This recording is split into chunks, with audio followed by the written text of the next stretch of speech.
राजा परीक्षित जी एक दिन जंगल शिकार खेलने आए। अब कहानी यहां से स्टार्ट होती है, कथा ध्यान पूर्वक सुनिए। एक दिन की बात है, राजा परीक्षित जी जंगल आए शिकार खेलने के लिए, लेकिन वहां पर शिकार विकार तो हुआ नहीं। एक गाय और एक बछड़ा मिल गया, एक गाय और एक बछड़ा। गाय बूढ़ी थी और बछड़ा उसका बच्चा गाय का।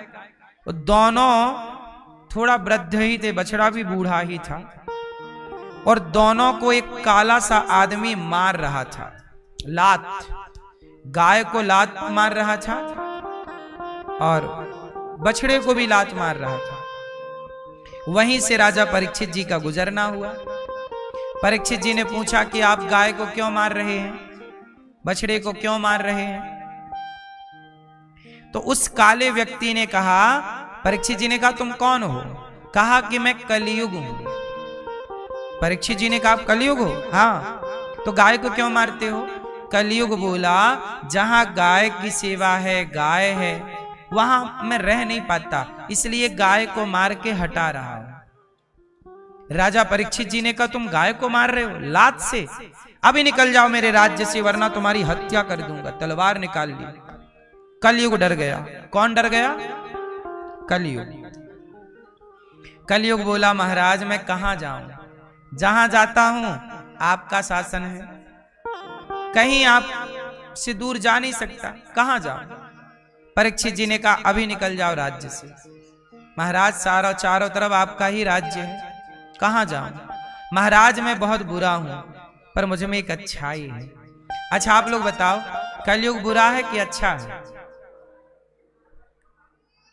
वो मैया सो रही है पीछे वाली, एक गई मैया। राम राम। ना सो मेरी मां। सुनो, अच्छा ये बताओ कलयुग अच्छा है कि बुरा है? क्या है, अच्छा कि बुरा? मैया कलयुग अच्छा कि बुरा? कलयुग बुरा कि अच्छा? कलयुग बहुत अच्छा है। कलयुग कैसा? अच्छा। कलयुग में क्या अच्छा है? मैया बताएंगी, पीली मैया। कलयुग में क्या अच्छा है?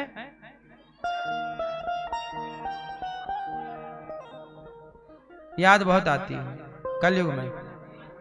किसकी? भगवान की याद बहुत आती है कलयुग में। क्यों? सतयुग में नहीं आती होगी इतनी याद। सही है, सही है। पीछे वाली मैया बताएंगे कलयुग में क्या अच्छा है। हाँ, भगवान की कथा मिल रही। कलयुग में कितना अच्छा, देखो मोबाइल चल रहा मस्त, कथा में भाई मस्त चल रहा मोबाइल, दे आगे रख लिया मोबाइल, चल रहा इंस्टाग्राम। हाँ, आ गया मुन्नी बदनाम हुई।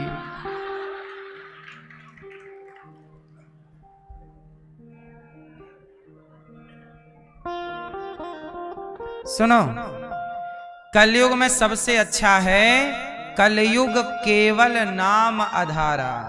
कलयुग इतना अच्छा है कि सतयुग त्रेता द्वापर में जो सदगति बड़े जप तप यज्ञ से होती थी, कलयुग में वही अच्छी गति केवल भगवान का नाम जपने मात्र से हो जाती है। कोई प्रेम श्रद्धा भाव से नाम जपे, केवल श्रीमन नारायण श्री कृष्ण श्रीमन नारायण, राधे कृष्ण श्री कृष्ण गोविंद हरे मुरारी। कोई प्रेम से नाम जपे तो नाम के बल पर वह भव से, किसके बल पर? किसके बल पर? ये कलयुग है। कलयुग में ये अच्छाई है कि कलयुग में नाम बड़ा प्रभावी है।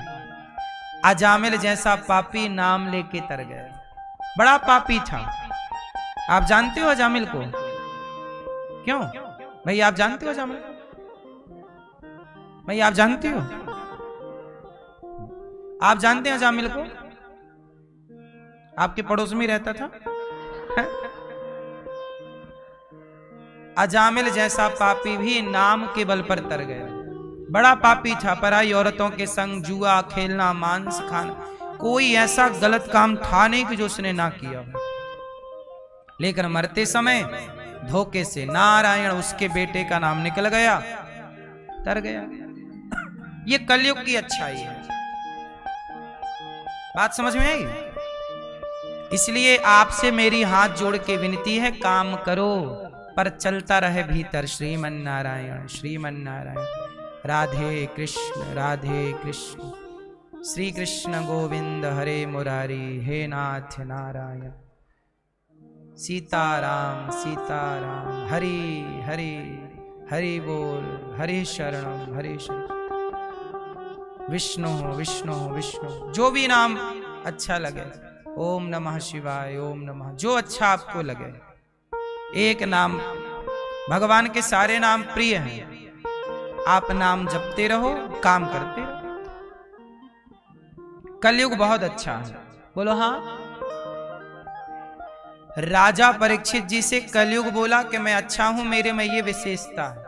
तब राजा परीक्षित जी से बोला कलयुग के, देखो मेरे में ये विशेषता है ना, अब मुझे रहने की कोई जगह दे दो, आप कोई स्थान दे दो। परीक्षित जी दयावान थे, उन्होंने कहा ठीक है, यदि तुम में विशेषताएं हैं, अच्छी चीजें हैं, तो मैं तुम्हें रहने के 4 कमरे बनवा के देता हूं। अब राजा परीक्षित जी ने कलयुग को 4 कमरे दे दिए। ये राजा परीक्षित जी ने इसलिए दिए कि उस जमाने में ये कमरे थे ही नहीं। क्या पता था परीक्षित जी को कि आजकल ये कमरे घर घर हो जाएंगे। कौन से कमरे थे?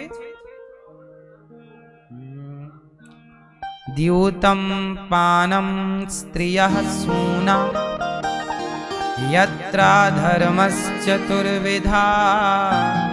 कलयुग कहां कहां रहता है, परीक्षित जी ने निवास दे दिया। रहो, कहां रहो? द्यूतम। द्यूतम मतलब जुआ। जुआ किसी भी तरह का हो सकता है।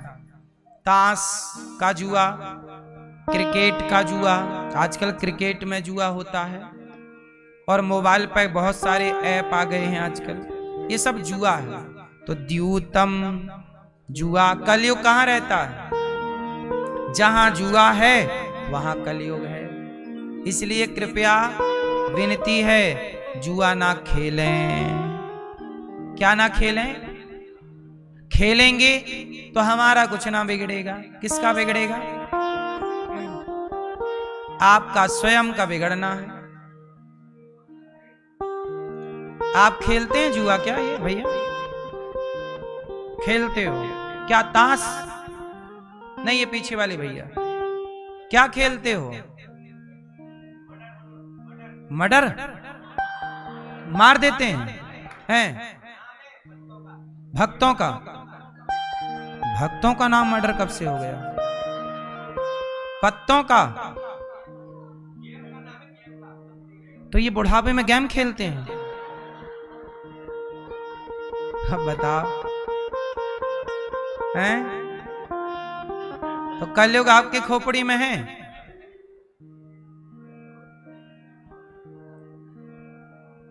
जुआ खेलोगे बुद्धि भ्रष्ट हो जाएगी। जुआ खेला था कौरवों ने, जुआ खेला था पांडवों ने।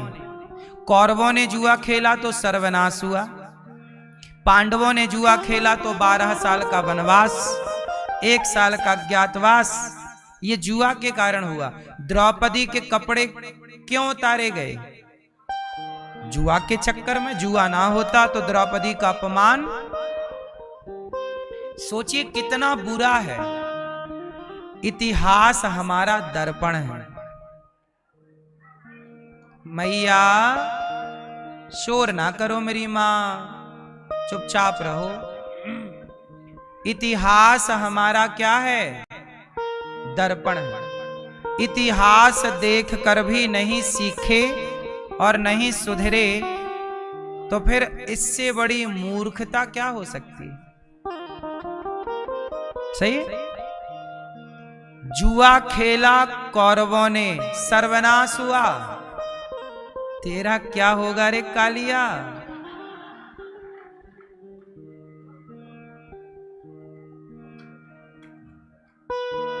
जुआ खेलोगे तो क्या होगा? सर्वनाश। इतिहास साक्षी है, ये हम नहीं बोल रहे हैं। क्यों? जब हम जानते हैं कि ये गलत है। क्यों जाना?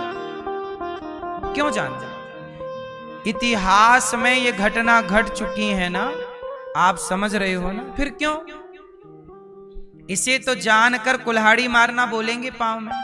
मैं जानता हूं कि जुआ खेलना गलत है, फिर भी मैं जुआ खेलूं तो मेरा नुकसान तो होगा। बोलो हाँ। द्यूतम, जुआ ना खेलिएगा। बोलो हाँ। तो अब ना खेलना भैया जी, हैं? पक्का वादा? सही नहीं खेलोगे? पक्का? खाओ मां कसम। मनी चली गई तो क्या हुआ? खाओ मां कसम के जुआ नहीं खेलेंगे। नहीं खेलोगे? अब नहीं करोगे मर्डर?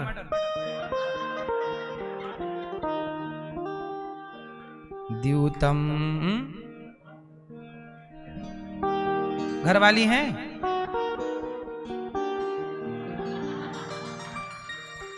मैया आपकी कसम खा रहे हैं। अब नहीं खेलेंगे, वो समझदार हैं। द्यूतम, इतिहास उठाना जुआ का। जिन जिन ने जुआ खेला है, कितने लड़के बर्बाद हो गए जुआ खेल के। 10 लाख का कर्जा हो गया, 5 लाख का कर्जा हो गया, लाख का कर्जा, किसी के 50 लाख भी बर्बाद हो गए जुआ के चक्कर। क्यों? जो गलत है मतलब गलत। देखो, गलत को आप कितना भी, नीम में कितना भी शहद लगाओ, वो रहेगी कड़वी ही। जुआ को कितना भी तुम सही बताओ, सही समझो, लेकिन रहेगा वो। जो गलत है उसे गलत ही कहो। जुआ गलत है मतलब गलत। क्यों? बात सही है, गलत है। द्यूतम। कलयुग का दूसरा ठिकाना है पानम।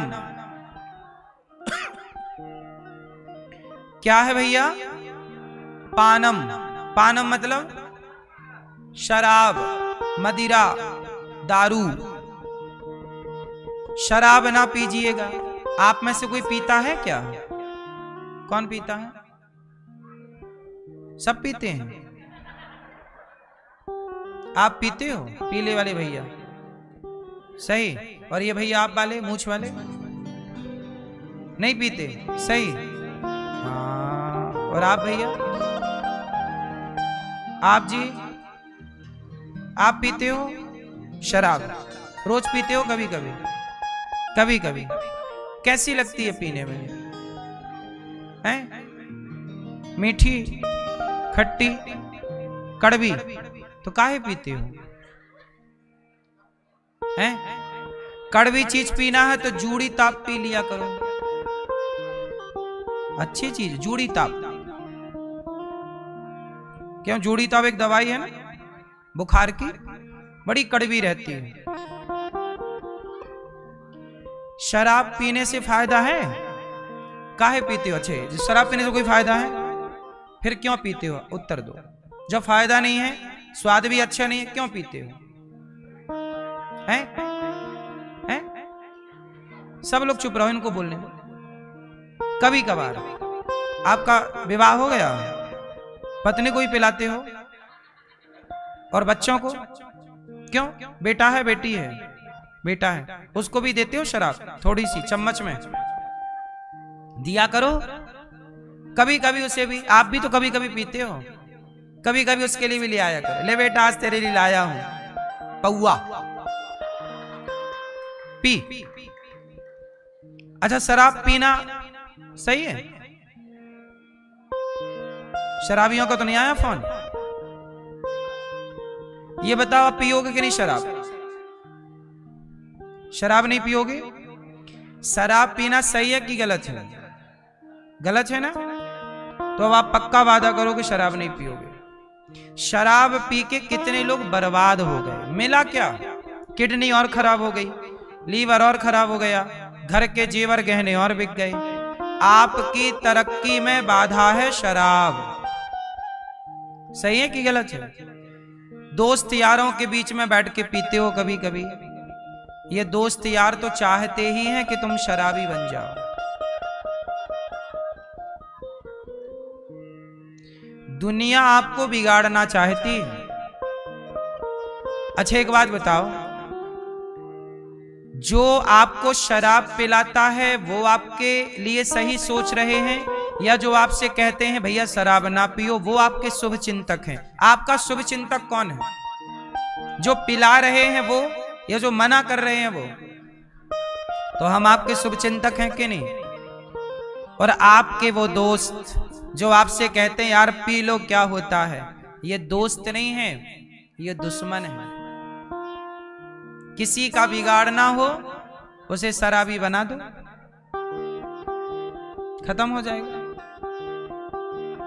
किसी को पीक पे तरक्की कर रहा है, शराबी बना दो, नीचे आ जाएगा। सही है कि गलत है?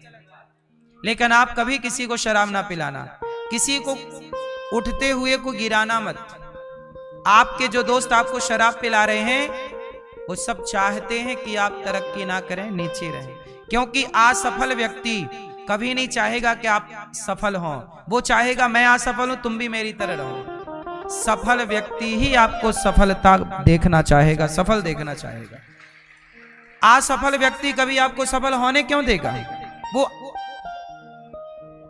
वो अपने दृष्टिकोण से आपको देखेगा, अपने नजरिए से देखेगा, और अपनी जगह ही आपको देखना चाहेगा कि मैं यहां हूं, तुम भी यहीं रहो, तुम आगे ना जाओ। और ये बात सबके लिए हम बोल रहे हैं। आपका कोई दोस्त आपको शराब पिलाए, वो आपका सबसे बड़ा दुश्मन है।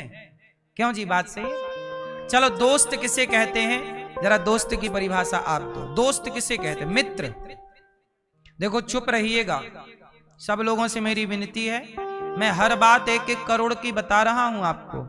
समझ नहीं आए वो आपका अपना विषय है, लेकिन बात सारी 1-1 करोड़ की है। बोलो हाँ। तो बताओ मित्र किसे कहते हैं? बुरे वक्त में काम आए वो मित्र है। जैसे शराब पीने का मन है और लेके बोतल आ जाए, हैं? मित्र किसे कहते हैं?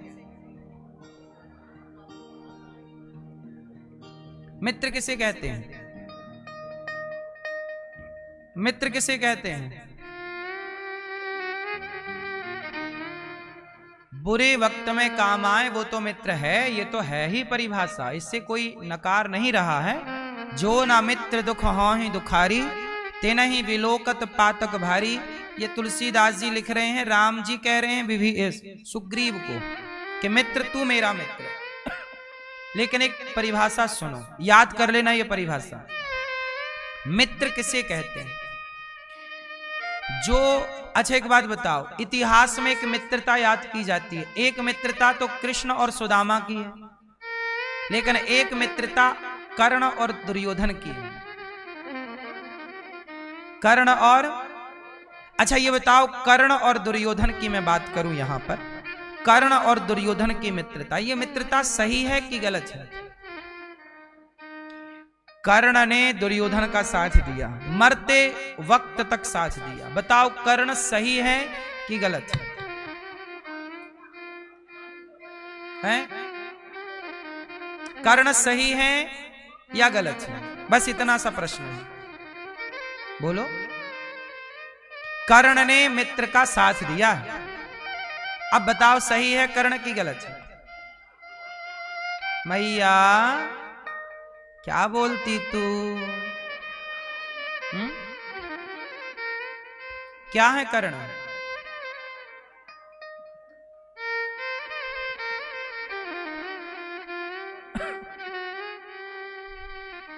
सुनो, कर्ण सही है कितने लोग स्वीकार करते हैं? हाथ उठा के बताओ। कर्ण सही है। कर्ण गलत है कितने लोग स्वीकार करते हैं? कुछ लोग कह रहे हैं कर्ण गलत है, कुछ कह रहे हैं सही है। आओ इस पे पूरा विश्लेषण कर लेते हैं। बिना विश्लेषण के बात समझ में नहीं आएगी। भैया समझ में आए इसके लिए सुनना पड़ेगा। कर्ण बहुत अच्छे मित्र हैं, सही है, परंतु कर्ण ने साथ किसका दिया? दुर्योधन का। अच्छा, दुर्योधन के सभा में जब द्रौपदी के कपड़े उतारे जा रहे थे उस समय कर्ण भी वहां मौजूद थे। मित्र किसे कहते हैं, मैं परिभाषा में कर्ण का नाम रख रहा हूं। कर्ण जानते थे कि द्रौपदी के कपड़े उतारना गलत है, पर कर्ण ने दुर्योधन को रोका क्यों नहीं? कर्ण ये कह सकते थे कि मित्र, एक नारी को सभा में निर्वस्त्र करना धर्म नहीं। अरे मित्र उसे कहते हैं जो गलत से मित्र को रोके। आपका मित्र आप गलत कर रहे हैं तो आपका मित्र ये नहीं कि तू गलत कर रहा है तो चल मैं भी तेरा साथ दूं। जो गलत में रोके और सही में साथ दे वो मित्र है। मित्र का मतलब ये नहीं कि तू बलात्कार कर रहा है चल मैं भी करता हूं तेरे साथ, ये मित्रता नहीं है। मित्रता तो ये है आप जानते हो कि मेरा मित्र गलत चला गया, गलत रास्ते पर है, उसको सही करना, मोटिवेट करना। भाई तू गलत जा रहा है यार, तू शराब क्यों पीने लग गया, तू गांजा क्यों पीने, तू गलत है, ला हाथ पकड़ के जो निकाल ले गलत से, वही ना मित्र है। मित्र का मतलब ये नहीं कि तू गांजा पीता है तो चल मैं भी तेरे साथ पीऊं, तू शराब पीता है तो चल मैं भी पीऊं, नहीं, ये मित्रता नहीं, ये मूर्खता है। ये मित्रता की पहचान, मित्र का धर्म बोलो। इसलिए मेरी आपसे विनती है कि पहले ये जानना बहुत जरूरी है कि मित्र कौन है। हम लोग सबको मित्र मान लेते हैं, सब मित्र नहीं है। कैकई ने मंथरा को अपना गुरु मान लिया, तू तो हमारी गुरु है। सब गुरु नहीं हो सकते, सब मित्र नहीं हो सकते। यदि आपने सबको गुरु मानकर मंथरा जैसों से भी सीख लिया और मंथरा जैसों की सलाह ले ली तब तो लुटिया डूब जाएगी। कर्ण चाहते तो महाभारत रोक सकते थे। कैसे? भगवान कृष्ण समझाने गए कि दुर्योधन पांडवों को 5 गांव दे दो, युद्ध नहीं होगा। बोला हाँ, गए थे ना भगवान कृष्ण, गए पांडवों को 5 गांव दे दो, युद्ध नहीं लड़ना भाई, गलत है। क्यों मारा काटी करें, क्यों तुम्हें मारूं, क्यों मैं मरूं, गलत है। दुर्योधन इतना दुष्ट कि भगवान कृष्ण की बात नहीं सुनी। अच्छा कर्ण चाहते तो दुर्योधन को समझा सकते थे, क्योंकि कर्ण की बात दुर्योधन मानता था। कर्ण चाहते तो बोल देते कि यार युद्ध करना समाधान नहीं है, तुम पांडवों को 5 गांव दे क्यों नहीं देते, तुमने उनकी सत्ता लूट ली है, तुमने उनका इंद्रप्रस्थ ले लिया है, 5 गांव दे दो ना। चाहता तो कर्ण ये कह सकते थे, पर कर्ण खुद नहीं चाहते थे कि युद्ध रुके, क्योंकि कर्ण को एक लालच था स्वयं को श्रेष्ठ धनुर्धर बनाना, और स्वयं श्रेष्ठ धनुर्धर कब बनेंगे, जब अर्जुन मरेंगे। तो ये चाहते ही थे कि युद्ध, याद रखिएगा कई बार आपको कुछ लोग सलाह देते हैं, कई बार उनकी सलाह में भी स्वार्थ होता है। कुछ लोग क्या होता है, जब आप अपने पिता से लड़ते हो, जब आप अपने भाई से लड़ते हो ना, तो गांव के, समाज के, परिवार के कुछ लोग आपको समझाते हैं यार तू सही है, तू सही है, हाँ तूने क्या गलती की, तेरा भाई गलत है। अब ये लोग जो समझा रहे हैं ना, ये सारे शकुनी हैं, ये सारे क्या हैं, ये सब शकुनी का अभिनय कर रहे हैं। अरे इन लोगों को बोलना चाहिए कि भाई तेरा भाई है यार, लड़ाई हो गई, कुछ कह दिया, क्या बात, चलो गले मिलो।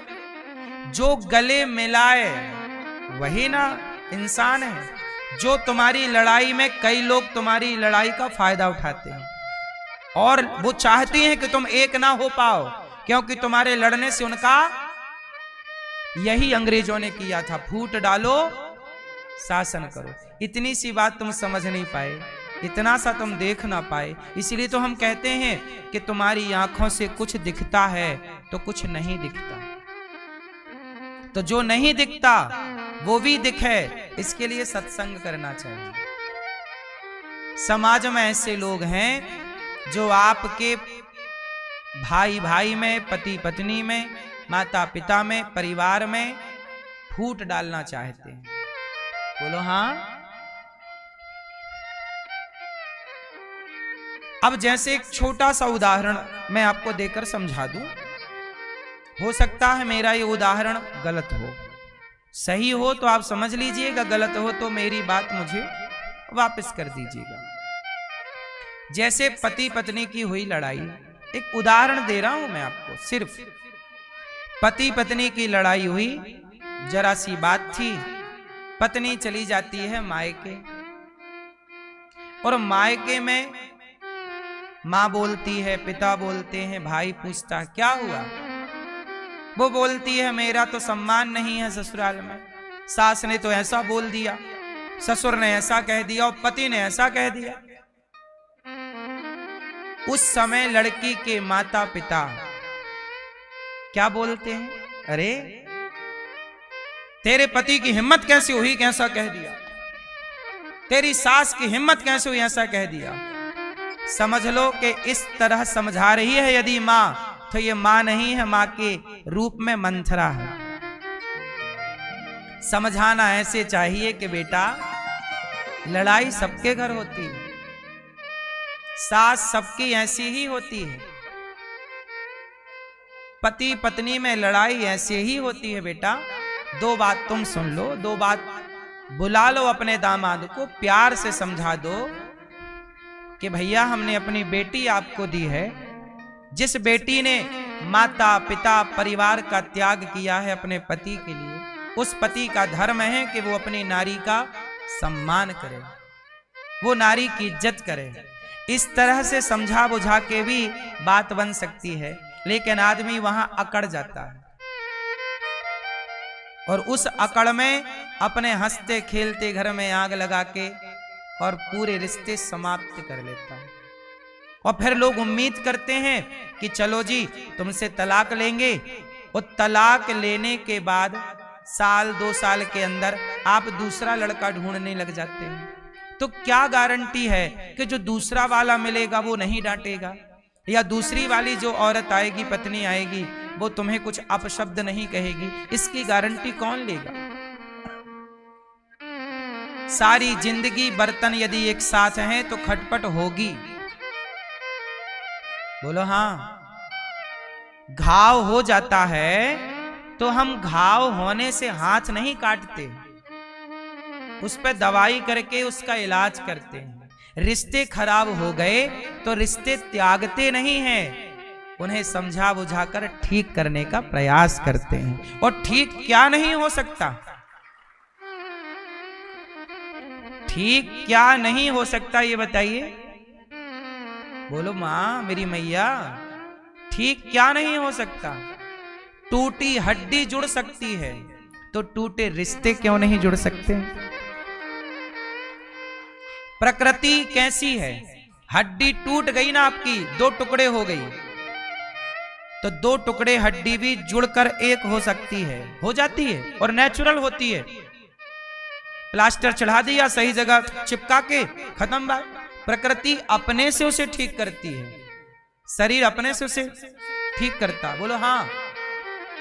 फिर जब प्रकृति ये कहती है कि 2 हड्डी, टूटी हुई हड्डी एक हो सकती है, तो चलो आज हमारी आपकी खटास है, आज हमारी तुम्हारी लड़ाई है, पर जरूरी थोड़ी है कि आज लड़ाई है तो कल भी लड़ाई रहे।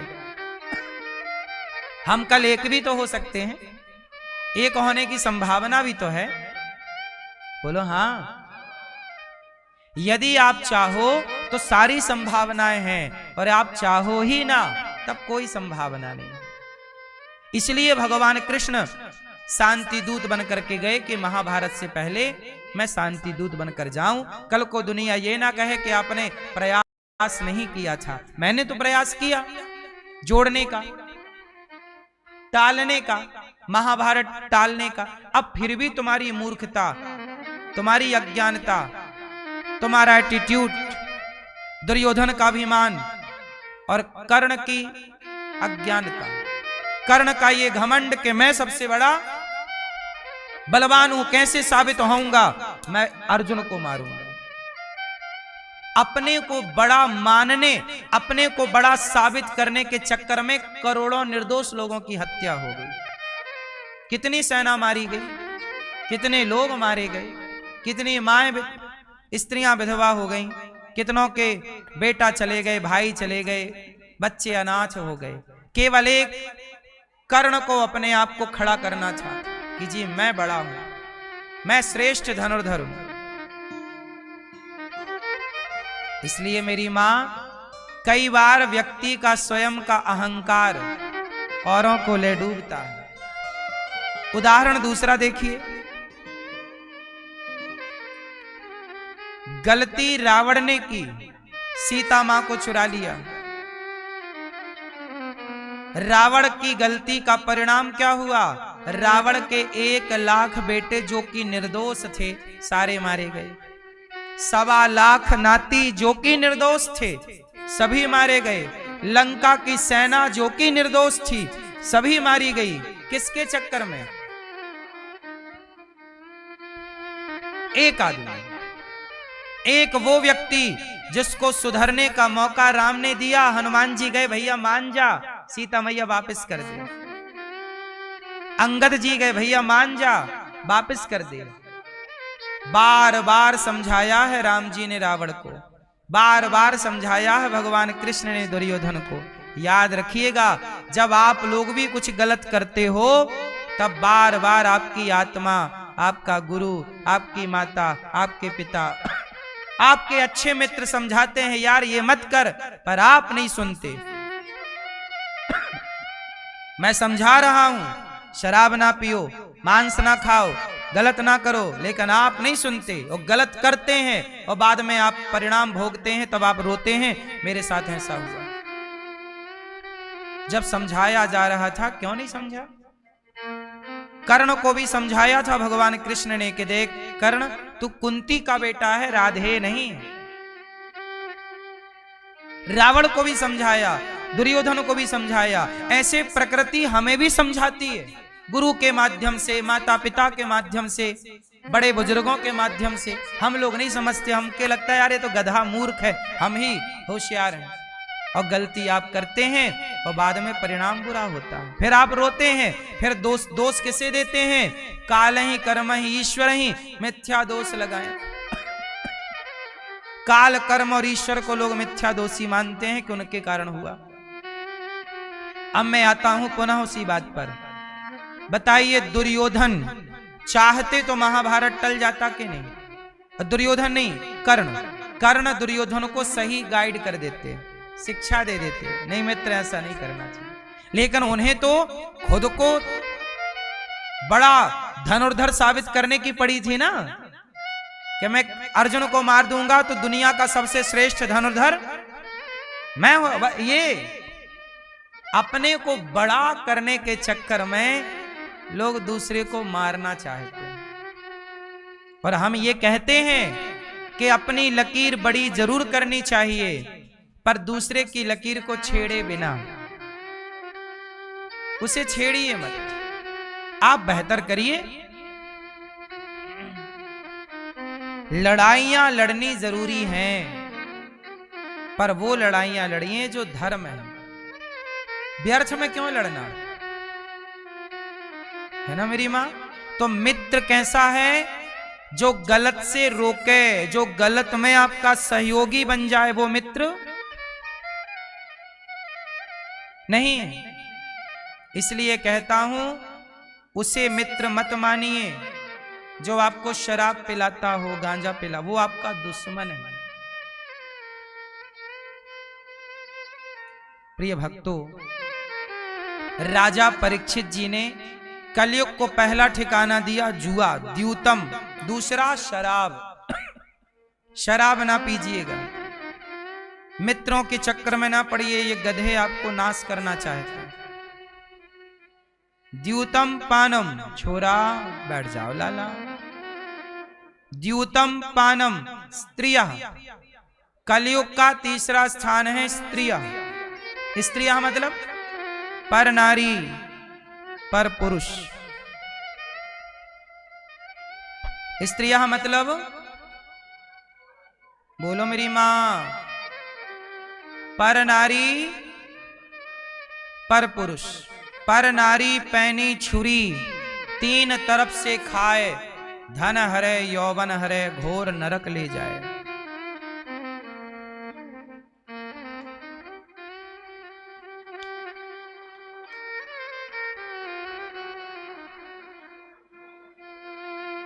पराई स्त्री के चक्कर में ना पड़िएगा।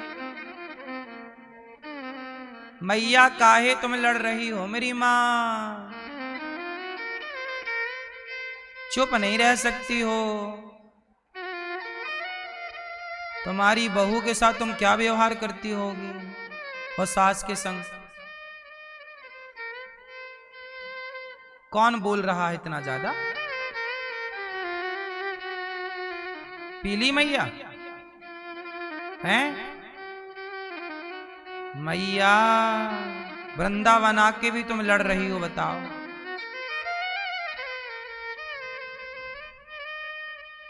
यहां भी खौ खौ खौ खौ खौ खौ चल रहा है। 2 घंटे चुप नहीं बैठ सकती मैया, यहां भी लड़ना। बहू सोचो कैसे रहती होगी इनकी। और यही रोती है बाद में, बहू खाना नहीं देती। तुम्हारे ढंग है खाना लेने के?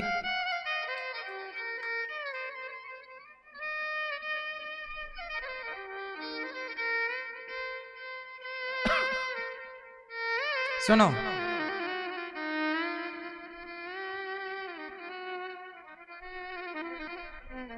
कलयुग का तीसरा स्थान पर नारी पर पुरुष। तीसरा स्थान क्या? पर नारी पैनी छुरी।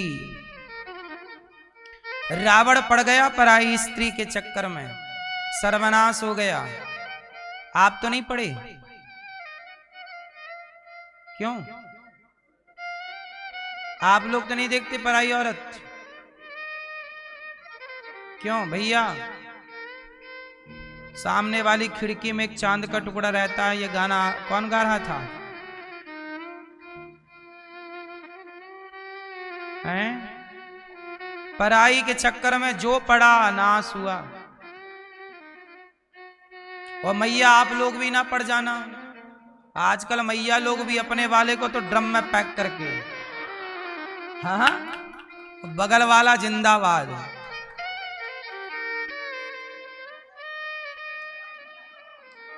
हैं?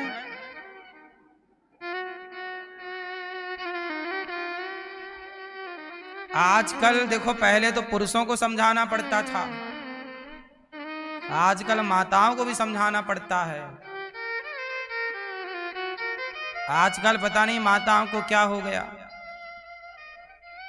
एक लड़की का ब्याह हो रहा था, तो लड़की की मां को दामाद ही पसंद आ गया। बोली, बेटा तू रुक, मैं आती हूं दामाद जी के संग घूम फिर के। भाग गई दामाद के संग। बोलो हाँ। लड़की बेचारी बैठी, शादी की तारीख पक्की हो गई थी उसकी बेचारी की। ये हाल चल रहा है अब कलयुग। ये सुनना बाकी था बस। ये सुना कि नहीं आप लोगों ने?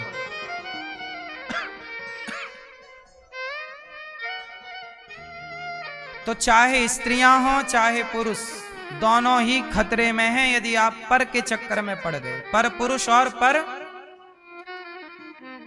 रावण उदाहरण है, और रावण की बहन भी उदाहरण है। सूपनखा रावण के बहिनी, वो भी पड़ गई चक्कर में, उसकी नाक वाक काटी गई बाद में। इसलिए कहता हूं, बचिएगा, जितना बच सकते हैं उतना बचिएगा। पर नारी पैनी छुरी।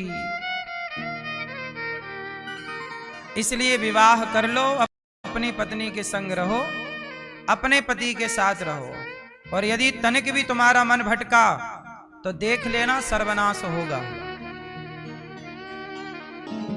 पत्नी विश्वास करती है आप पर, ना तोड़िएगा। पति विश्वास करता है आप पर, ना तोड़िएगा। विश्वास टूट जाता है ना तो सब कुछ टूट जाता है।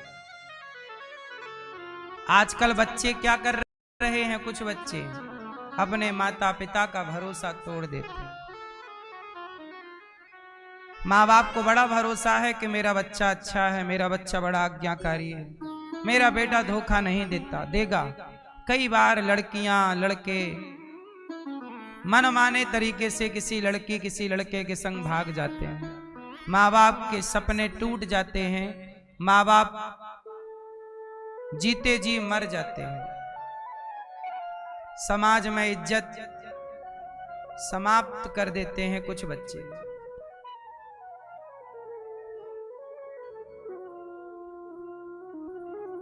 किसी को धोखा देकर प्यारे एक बार खुश हो जाना, कर्म की अग्नि में जल करके फिर जीवन भर पछताना। सच्चा सुख पाने की खातिर, सच्चा सुख पाने की खातिर। आप सच्चा सुख कौन कौन पाना चाहते हो? सच्चा सुख पाने की खातिर भला किसी का कर देखो। सच्चा सुख चाहते हो तो किसी का भला कर। सच्चा सुख पाने की खातिर भला किसी का कर देखो। जिसने जिसने दगा किया है जाकर उसका घर देखो। सुख चाहते हो तो क्या करो मैया, क्या करो? भला की जय भला होगा, बुरा की जय बुरा होगा। भला की जय भला होगा, बुरा की जय बुरा होगा। वही लिख लिख कर क्या होगा, यही सबको चुकाना है। मैया जी झूठ मत बोलो, प्रभु के पास जाना है। इसलिए कहता हूं भला करने से अपार सुख है। इसलिए आप भी भले काम करो। और आप सबका तो मैं धन्यवाद देता हूं कि आप सबने इतना भला काम किया कि आप सबके सहयोग से गौरी गोपाल आश्रम में 311 बेसहारा माताएं रहती हैं। जिनको बच्चे घर से निकाल देते हैं वो माँ यहाँ रहती हैं। यहाँ पर हजारों भक्तों के लिए अखंड भोजन चलता है। 25 से 30 हजार लोग पर डे निःशुल्क यहाँ भोजन करते हैं। अखंड रसोई चल रही है, 30 हजार लोग भोजन कर रहे हैं। ये भला है कि बुरा है? आप भी भला कीजिए भला हो, बुरा कीजिए बुरा होगा। भला कीजिएगा। आप भी किसी को भोजन दीजिए, किसी संत को भोजन दीजिए, किसी साधु को भोजन दीजिए। हजारों संतों को यहाँ भोजन बंटता है। बात समझ में आई कि नहीं? तो राजा परीक्षित जी ने कलयुग को कौन कौन से स्थान दिए? जुआ, शराब, पराई स्त्री पर पुरुष, चरित्रहीनता और मांस। बेवजह अपने स्वाद के लिए, पेट के लिए किसी को मारो मत, जीव हत्या ना हो। और 5वां है बेईमानी से कमाया गया धन। इन 5 स्थानों में कलयुग रहता है। इसलिए बेईमानी के धन से बचिएगा। आप लोग बेईमानी करके कमाते तो नहीं हो? ईमानदारी से कमाओ। 1 रुपए कमाओ पर ईमानदारी का। क्यों? ईमानदारी का कमा के खाने वाला व्यक्ति झोपड़ी में भी खुश रह सकता है, और बेईमानी करने वाला व्यक्ति सोने के महलों में भी परेशान है। ईमानदारी, ईमानदार की रोटियां सुख देती हैं, पचती हैं। बेईमानी का 56 भोग भी पचता नहीं है मेरी माँ। तो ये राजा परीक्षित जी को कलयुग, उन्होंने जब 5वां स्थान दिया, राजा परीक्षित जी ने सोने की मुकुट पहन रखी थी। वो मुकुट जरासंध की थी। कलयुग जाके परीक्षित जी के सिर पे बैठ गया, और राजा परीक्षित जी के सिर पे जब कलयुग बैठा तो उन्होंने एक संत का अपमान कर दिया। इसलिए राजा परीक्षित जी ने संत का अपमान किया, और राजा परीक्षित जी को संत ने शाप दिया, इति लंघित मर्यादम तक्षकः सप्तमे हनि। आज से 7वें दिन तक्षक तुम्हें डसेगा और तुम्हारी मृत्यु हो जाएगी। परीक्षित जी को 7 दिन में मरने का क्या लगा? शाप लगा। राजा परीक्षित जी शुकताल गए और सुखदेव भगवान आए, तब उन्हें भागवत सुनाई कि जिसे 7 दिन में मरना है वो क्या करेगा। भागवत जो सुनता है उसका उद्धार हो जाता है। कोई पापी व्यक्ति भागवत सुने तो तर जाएगा क्या? बोले हाँ। एक पंडित जी थे। कौन से पंडित जी? आत्मदेवः पुरे तस्मिन् सर्ववेद विशारदा। एक पंडित जी थे आत्मदेव। बहुत ध्यान से सुनना। पंडित जी की पत्नी का नाम था श्रीमती धुंधली देवी। पंडित जी बड़े ज्ञानी, विज्ञानी, समझदार। पंडित जी के पास सब कुछ था। तुंगभद्रा नदी के किनारे एक गांव था, आत्मदेव पंडित जी रहते थे उस गांव में। उत्तमपुर नाम का गांव था, नगर था। पंडित जी रहते, बड़े प्रेम से जीवन गुजारा होता। एक दिन क्या हुआ कि पड़ोसी आ गए पंडित जी के घर में। पड़ोसी बोले, पंडित जी राम राम। हाँ भैया राम राम, कैसे हो? अच्छे हैं। पड़ोसियों ने कहा कि तुम्हारे घर में एक गाय है, वो बछड़ा बछड़ी को जन्म नहीं दे रही। पंडित जी बोले, पता नहीं क्या बात है, जंगल तो जाती है, पता नहीं कुछ नहीं हो रहा है उसे। बोले, आपके घर में ये तुलसी लगी है ना, बार बार सूख जाती, क्यों? पंडित जी बोले, पता नहीं भाई, हम तो लगाते हैं, पानी वानी खूब डालते हैं। पड़ोसियों ने जानते हो क्या बोला? बोले, तुम्हारे बेटा नहीं है इसलिए गाय को बच्चा नहीं होता और तुलसी सूख जाती। पड़ोसी इतनी बात कह के चले गए। अब आत्मदेव जी के अंदर घुटन होने लग गई कि लोग क्या सोचते हैं मेरे बारे में, मेरे बेटा नहीं है। हे भगवान, मेरा बेटा क्यों नहीं है? अब मैं जी के क्या करूंगा? पड़ोसियों की बातें इतनी मन में लगी, हृदय में लगी, इतने घायल हुए आत्मदेव जी कि अपना घर छोड़ के जंगल चले गए। अब मैं मर जाऊंगा। देखो जरा, आप लोग क्या बोलते हैं आपको फर्क नहीं पड़ता, पर जिसके लिए बोलते हैं उसे बड़ा फर्क पड़ता है। आप तो बोलकर भूल जाएंगे, पर सामने वाला पता नहीं उन शब्दों से कितना घायल और परेशान हुआ होगा। इसलिए आपसे हाथ जोड़ के प्रार्थना करता हूं मेरी मां, किसी को ऐसा मत कहा करो कि वो परेशान हो जाए। हम क्यों किसी का दिल दुखाएं अपनी वाणी से? किसी को कुछ मत कहिए। आप कह देंगे सामने वाला परेशान होगा। सही कहिए, दिल किसी का प्रसन्न हो ऐसा कहिए। पड़ोसियों ने मार दिए ताने, ऐसे आप लोग भी गलती करते हो। किसी को बेटा ना होए, किसी स्त्री को, तो हमारी माताएं तो बेचारी को जीन जहां मिलेंगी है कुछ, है कुछ। जान रही हैं कि बेचारी को डॉक्टर ने मना कर दिया, नहीं हो सकता, कोई प्रॉब्लम है शारीरिक, फिर भी मजे लेंगे। है अरे राम राम, इनकी बहू के तो कुछ नहीं। किसी पे हंसना कितना बड़ा पाप है। हंसने से याद आ गया, अष्टावक्र जी का नाम सुना है?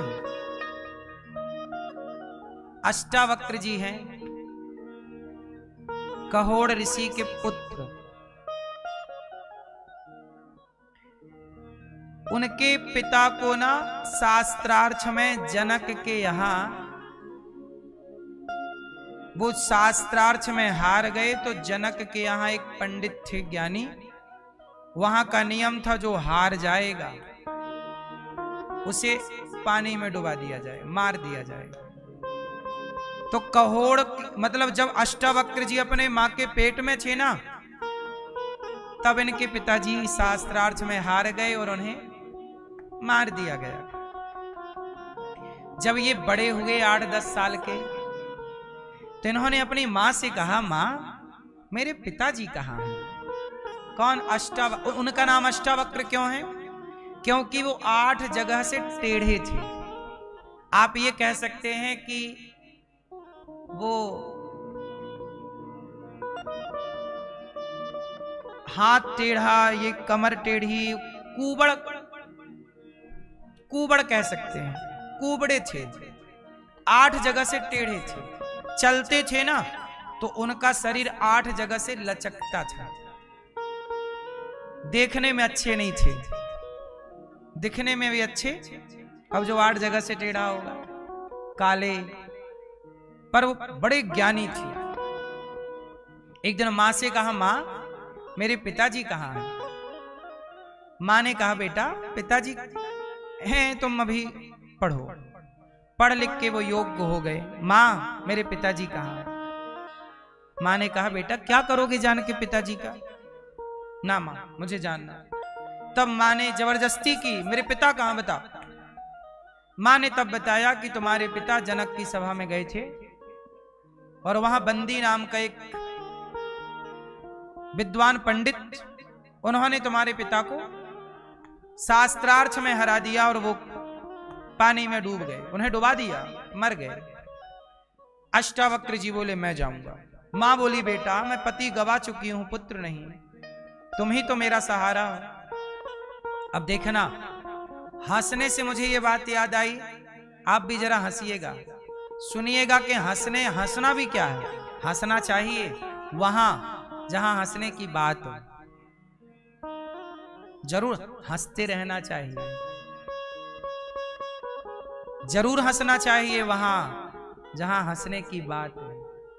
पर जहां बात हंसने की नहीं है वहां कदापि नहीं हंसना चाहिए। हाँ, जिंदगी कैसी हो, हंसते हंसते कट जाए रस्ते, जिंदगी यूं ही चलती रहे। तो जिंदगी हंसते हंसते गुजरे, हंसना चाहिए, हंसना जरूर चाहिए, पर किसी पर कभी नहीं हंसना चाहिए। अष्टावक्र जी चले, मां आशीर्वाद प्रणाम, चले। अब अष्टावक्र जी जब चलते ना तो भांगड़ा डिस्को एक साथ होता, उनका शरीर लचकीला था। जनक की सभा में पहुंचे तो द्वारपालों ने रोक दिया, रुको, कौन हो तुम? अष्टावक्र जी ने कहा, मुझे जनक से मिलना है। राजा जनक के यहाँ कोई बंदी नाम का विद्वान ब्राह्मण है, मुझे उससे शास्त्रार्थ करना है। द्वारपाल बोले, बच्चा तुम बेटा बच्चे हो, तुम्हारी उम्र बंदी से शास्त्रार्थ कर, बंदी बहुत बड़ा ज्ञानी है, बड़े बड़े ज्ञानियों को पछाड़ चुका है, तुम तो बालक हो। अष्टावक्र जी बोले, नहीं मुझे जाने दो। जब द्वारपालों ने रोका, अष्टावक्र जी ने विरोध किया तो आवाज चली गई जनक के यहाँ। जनक जी बोले, आने दो आने दो। आए, जनक का दरबार लगा हुआ था, सभा बड़ी थी, जनक बड़े विद्वान थे। जैसे ही अष्टावक्र जी घुसे ना, अष्टावक्र जी जब घुसे तो अष्टावक्र जी को देखकर जनक के दरबार में जितने लोग बैठे थे सब हंसने लगे, हा हा हा हा, खूब हंसे, खूब हंसे, क्योंकि उनका चलना टेढ़ा टापता था, तो देख के सबको हंसी आ गई, सब हंसे। और जब सब हंसे तो अष्टावक्र जी भी हंसे, हा हा हा हा। अष्टावक्र जी हंसे तो जनक ने कहा कि महाराज, सभा के लोग इसलिए हंसे कि आप टेढ़े हैं, पर आप किस पर हंसे ये बताइए। तब अष्टावक्र जी ने कहा, महाराज क्षमा कीजिएगा, मैंने तो सुना था कि आपकी सभा में विद्वान लोग बैठते हैं, आज आकर देखा तो पता चला कि यहां तो मोची बैठे हैं। मोची? हाँ, चमड़े की पहचान किसे होती है? मोची को। पूछो इन मोचियों से, पूछो इन लोगों से, अपने मूर्खों से, अपने मूर्ख विद्वानों से पूछो कि वो किस पर हंसे, मुझ पर हंसे या मुझे बनाने वाले पर हंसे। क्योंकि यदि आज मैं टेढ़ा हूं, आज मैं लंगड़ा हूं, तो मुझे मैंने नहीं बनाया, मुझे बनाने वाले ने ऐसा बनाया। इसमें मेरी क्या गलती? मैं ऐसा हूं, इसमें मेरी क्या गलती है? आप ऐसे हैं, इसमें आपकी क्या गलती है? आपको बनाने वाले ने जैसा आपको बना दिया, आप वैसे, इसमें आपकी क्या गलती? पूछो इन मूर्खों से, ये हंसे किस पर? मुझ पर हंसे या मुझे बनाने वाले पर हंसे? अब राजा जनक की सभा बिल्कुल स्तब्ध हो गई। चुप। जनक जी की सभा में कोई उत्तर नहीं। किस पर हंसे? मुझ पर हंसे या मुझे बनाने वाले पर? क्यों मैया, आप हो कि आपको बनाने वाला है? आप हो? आप हो? क्यों बताओ जरा, आप लोग हैं कि नहीं है? आपका अपना अस्तित्व है? हमारा अपना कोई अस्तित्व नहीं।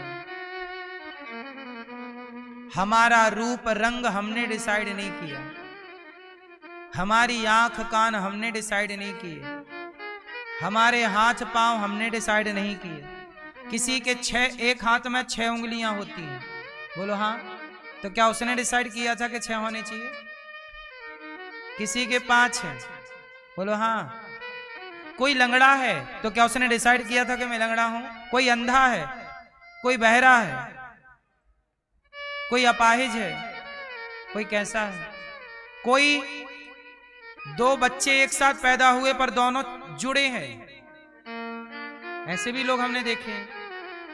अब बताओ, क्या उन्होंने ऐसा डिसाइड किया?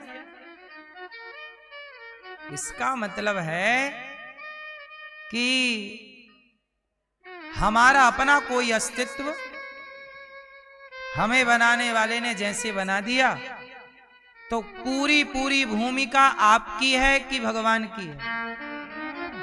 अच्छा ये बताओ, आपकी भूमिका क्या है?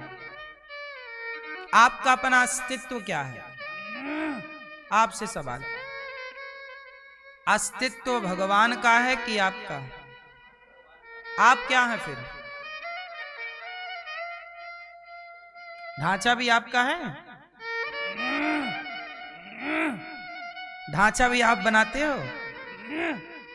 फिर ढांचा आपका है? क्या है आपका? भैया आप बताओ, आपके पास आपका क्या है? आपके पास आपका क्या है? आंखें आपकी हैं, ना देते भगवान तो आप कहां से लाते? कान आपके हैं, ना देते भगवान आप कहां से लाते? पांव आपके हैं, ना देते भगवान आप कहां से लाते? बुद्धि आपकी है, ना देते भगवान आप कहां से लाते? हाथ आपका है, ना देते भगवान आप कहां से लाते?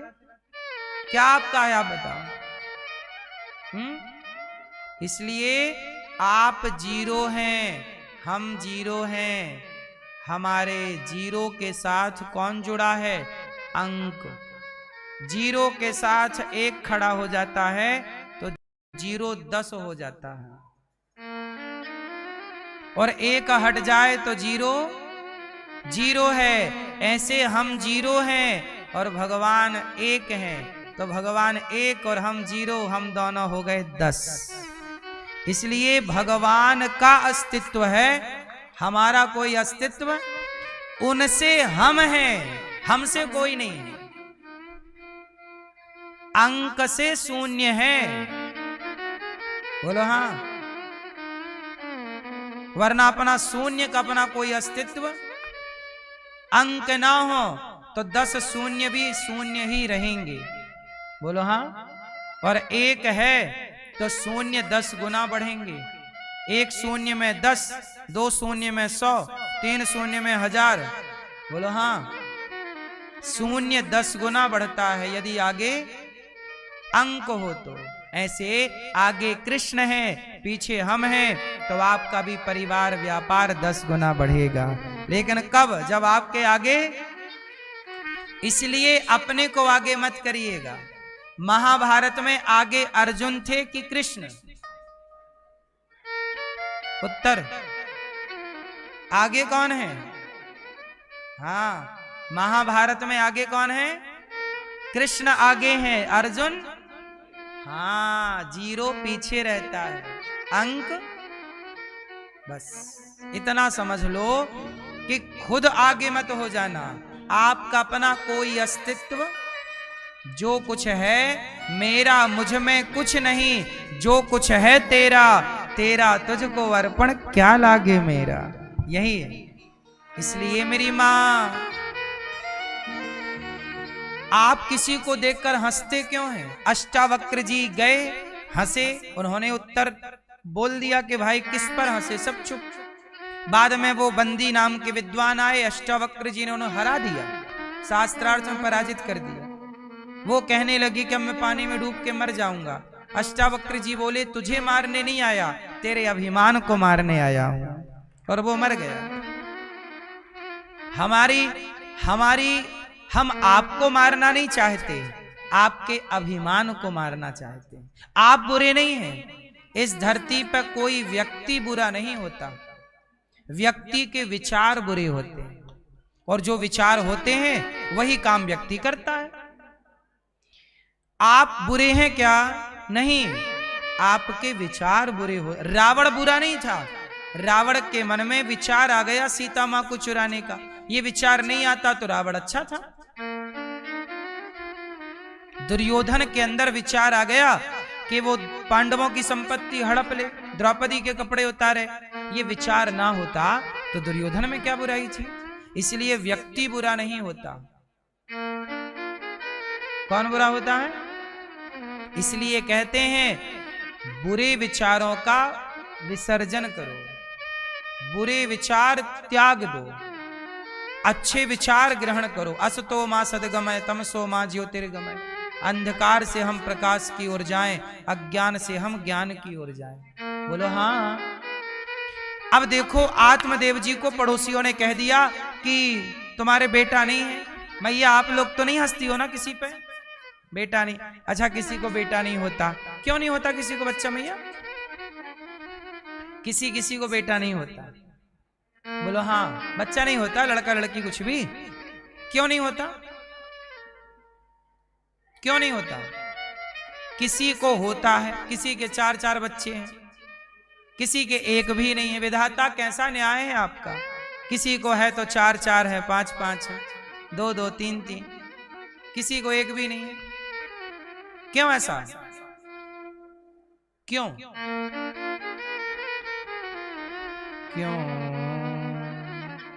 क्यों होता है ऐसा? सुनो, हम बताएं कि आप बताओगे? मैया जा रही हो मेरी माँ? नहीं? अच्छा सुनो, किसी को 4 बच्चे होते हैं, किसी को एक भी नहीं होता। क्यों नहीं होता बता दूं? बच्चे इसलिए नहीं होते किसी को, क्योंकि बच्चे होते इसलिए हैं क्योंकि बच्चे जब होते हैं वह अपने माँ बाप का ऋण चुकाने आते हैं। संतान हमेशा माँ बाप का क्या चुकाती है? तो जिसके सिर पर ऋण था वहां बच्चे आ गए, और जिसके सिर पर ऋण था ही नहीं, भगवान बोले तुझे झंझट में क्यों डालें, इसलिए तू आनंद से रह। तेरे सिर पर कोई ऋण ही नहीं है, तू परेशान मत हो। इसलिए किसी के बच्चे, क्योंकि वो ऋण मुक्त हैं। अब आप कहोगे कि महाराज जी फिर हमारा उद्धार कैसे होगा? तो सुनो, जब आप ऋण मुक्त हो तो आपको जरूरत ही नहीं किसी की। उद्धार कोई बेटे से थोड़ी होता है, अच्छे कर्म करने से उद्धार होता है। अब आप कहोगे हमारी चिता पे आग कौन लगाएगा? अब आजकल चिता का जमाना ही कहाँ, आजकल तो मशीन का जमाना है।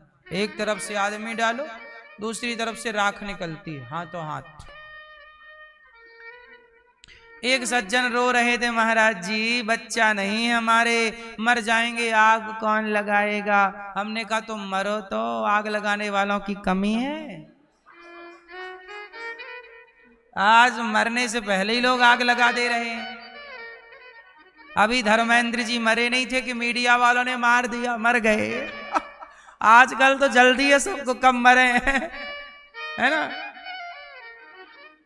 सही है गलत है? धर्मेंद्र जी अभी मरे नहीं थे, मीडिया वालों को बड़ी जल्दी थी, मार वार के उनका तो फोटो में माला वाला भी पहना दिया। तो आजकल तो देखो एडवांस जमाना है। देखो ऐसे झूठ बोलती है मीडिया खुलेआम, और यही मीडिया संतों को बदनाम करना चाहती है। सोचो कि मीडिया कितना सच बोलती होगी, संतों पर कितना। अभी कुछ महीने पहले देखा होगा मीडिया वालों ने पूज्य प्रेमानंद जी को, हमें कितना उल्टा सीधा कहा और बदनाम करने का प्रयास किया। लेकिन इनकी सच्चाई सामने आ गई ना कि कितना झूठ बोलते, जिंदा को मार डालते। अब देख लीजिए कि कितना झूठ बोलते होंगे, संतों को किस तरह से बदनाम करना चाहते हैं लोग। इसलिए कहते हैं कि मीडिया आज की भरोसा करने योग्य, आप बताइए है? इसलिए मीडिया जो दिखाए समझ लो वो झूठ ही है। कितने परसेंट सही है, 2-4% भगवान जाने सही होए तो, बाकी 95% क्या परोसती है। वो तो एक झूठ पकड़ में आ गया धर्मेंद्र जी वाला, बाकी तो पकड़ में नहीं आते ना, सब लोग समझते हैं अच्छा सही है। लेकिन भगवान भी बैठे हैं न्याय करने, वो भी दिखा रहे हैं कि देख लो बेटा ये झूठ चल रहा है। समझ लो कि मीडिया का षड्यंत्र क्या है। अब मीडिया में दिन भर गुटखे का प्रचार चलता है, वो सही है कि गलत है? हाँ, गलत ही चल रहा है और लोग उसे सही मान लेते हैं। इसलिए मेरी मां, बेटा नहीं है तो रोने की जरूरत नहीं है। बेटा है तो अच्छा, नहीं है तो कोई बात नहीं। आत्मदेव जी के बेटा नहीं था, घर से निकल गए और जंगल चले गए। जंगल में रो रहे थे, एक संत जी आ गए। संत जी ने कहा, कथम रोदसी विप्रत्वम काते चिंता बलीयसी वदत्वं सत्वरं मह्यं स्वस्य दुःखस्य कारणम्। कथम रोदसी विप्रत्वम, हे ब्राह्मण क्यों रो रहे हो? वदत्वं सत्वरम, हमें जरा बताओ, सच सच बताना, क्यों रो रहे हो? मुंचा ज्ञानम प्रजारूपम बलिष्ठा कर्मणो गति। संत जी ने समझाया कि देखो परमात्मा की गति बड़ी बलिष्ठ है, आप रोइए मत, बेटा बेटी के लिए मत रोइए। जीवन का उद्देश्य है भगवान को पाना,